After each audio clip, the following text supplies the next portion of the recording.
Oh, Michael Schnell. Greeblies. How do you know what is worth saving? It's difficult to tell what can and cannot be used because greeblies are just random bits and pieces. Do you have a greebly system or rules? Any shape that I find interesting, I keep. Little round things are very hard to throw away. They're great details. And I have bins and boxes and bags and all sorts of stuff full of greeblies. I do go through it from time to time and shuffle off like, oh, those 8,000 super skinny circles that are this big, I haven't used them in 30 years. Maybe I don't need all of them anymore. So with greeblies, it's about if I see that it could be interesting, I have glued enough things to enough things that I can tell when something is going to have a future life in my parts catalog. At the same time, it is a question every shop has to answer about what of your materials do you save? Because I buy a piece of 2 by 4 foot Baltic birch ply, which has got to be well over $100 at this point. This stuff is crazy expensive. And I cut parts off of it. I end up with a couple of long strips. I don't want to throw those strips away. A 2-inch by 4 foot piece of Baltic birch ply, never throw that away. That is absolutely useful into the future. But it begs the question, at what size should you get rid of it? And 3 years ago, I think, I went through a studied program of getting rid of everything shorter than a foot. And we do that cull about once a year in the cave at this point. And we'll put it in a scrap pile. Other folks can come and take what they need. But yeah, that target's going to change too. I store lots of different materials in my materials storage. So it's now not just Baltic birch ply. There's also cardboard and foam core, and there's Richlite, and then there's acrylic, and then there's phenolic. The latest one I'm kind of obsessed with that I haven't played around with is Peak, which is a machining plastic that's ludicrously stable, does not off-gas, is food safe, has the same tensile strength as aluminum, and it is a plastic. It's like a warm, light brown plastic. Peak, yeah. Machinists complain bitterly about how expensive it is, but also that it's delightful to machine with. So I'm going to order some of that and mess with it. I went far afield from your question. Greeblies. Back to greeblies. I do have different bins of greeblies for greeblies for models, greeblies for full-size props, greeblies for space-related stuff. I definitely have a bucket of those. Yeah, interest level. Oh, okay, something just came in. Oh, Shakes the Clone wants to know my experience with Ludicrous speed on the bamboo printers. Man, if there's anything I've learned about 3D printing, it is that the advertised speed isn't always the necessary speed.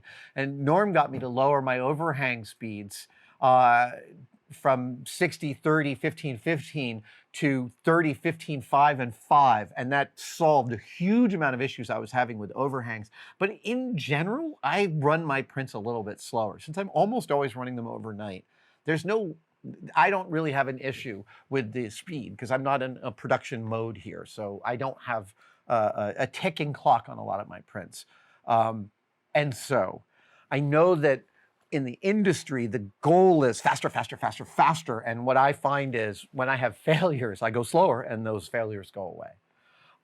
So I'm not interested in seeing how much faster these can go. And frankly, every 3D printing, we now have really advanced filament printing, really advanced resin printing, and really advanced SLS printing. And none of them are faster than any of the others. It is all it is a multi-hour process, and there is always cleanup to do on each of these processes, and they each have pluses and minuses. And we are loving, and one of the questions that you guys submitted, we are loving the SLS printer. And we did a video on this, but this is the Atreides bullfighter sculpture from Dune. I downloaded this off Printables, and we printed it solid.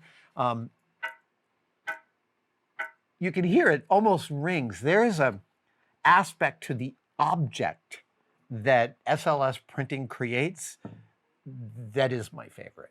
That is sort of the Star Trek replicator vibe to me. Actually, I just want to see, go back to that question. Yes, have you printed any parts on your SLS? What's your opinion of the print quality versus filament printers? Well, the print quality is much better than filament printers, even on their best day. That's definitely true.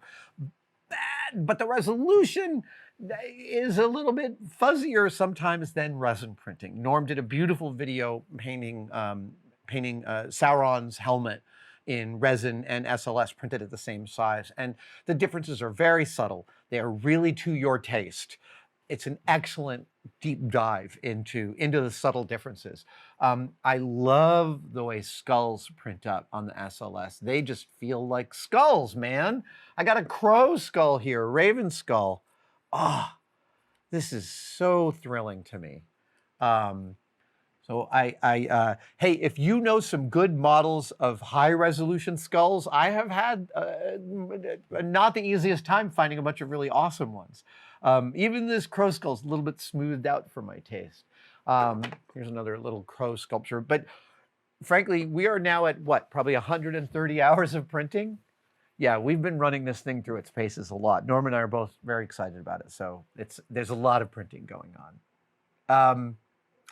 Scaled creations. Yeah, this is neat. I notice when you build stuff for film or TV, you use a camera passable level of detail. They always look amazing, but do you enjoy fine scale modeling as well? Have you ever had an overwhelming urge to take a larger studio size model and detail it to a super fine level, maybe as a long-term project? Well, yeah. I mean, I totally, like my D'Agostini Millennium Falcon sits upstairs unpainted, right? It's all complete. All the parts are sitting in a box next to it and it's done. It's all assembled. And I even included, I built my custom mounting points in it so I can mount it from several angles. And painting that will be something. But yeah, when I build stuff for film or TV, camera passable is what I'm being paid to deliver. And if I'm doing more detail than that, I'm wasting dough and wasting time. And one of my favorite things about working life was being fast. I really liked executing at a high speed, at a high level of quality. And so yeah, you are looking for every efficiency you can find when you're doing that because they just need it. They don't care about the detail. When I build stuff for myself, though, I build it to a scale that it sells to me here in the room, that I'm holding it and I feel like I'm holding the real thing. I mean, it's actually one of the reasons that I love this bald eagle skull printed on the SLS is that it feels like a real object. And I mean, if anything, that's the sea change that I felt when I first touched my first bamboo print was up till then, and I wasn't paying deep attention to the space, up till then, 3D prints that I handled felt like a simulacrum of an object.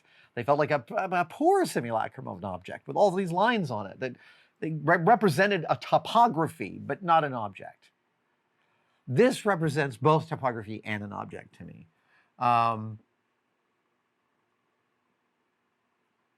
Yeah, so my overwhelming urge to a larger studio size model is the Millennium Falcon. I will get to it someday.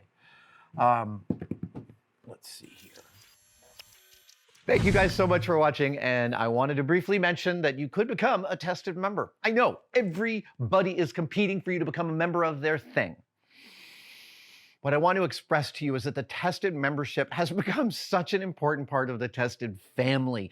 We get tremendous feedback from the Tested members, and they expand the stories that we can tell and the things that we have access to. And you can become a part of it right now by clicking on the link below. See you in the chat.